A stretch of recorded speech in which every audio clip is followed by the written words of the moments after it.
Hi everybody, this is Jose doing the video tutorial for week 10, and for this week I just want to go over on how to set up a starting view.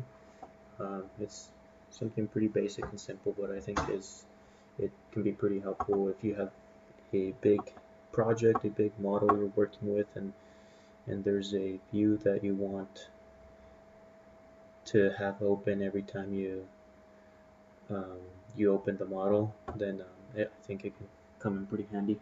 So what you do to set the starting view is you just go to manage. You go into under manage project. There's a option here for starting view. You select starting view, and then right here is where you select the view that you want it to um, to be set on when you open the model. Um, so right now it's on elevation south. If you wanted, um, let's see, I'll just leave it at elevation south. Um, but once I select that view that I want, I just click OK, and then I will just save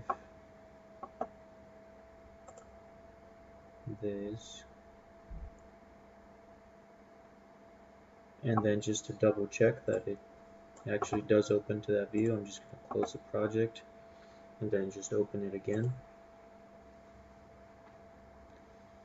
and it should open to that view that I set it to. And there it is. It's the south elevation view.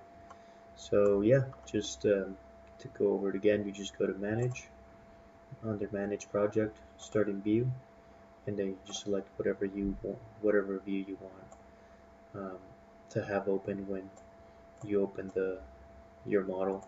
And again, I think this could be very handy when you're working with a big project, a big model, and you want a certain view to always be open once you uh, or you want to start with a certain view once you open the project. And I think it can just save you some time, some loading time.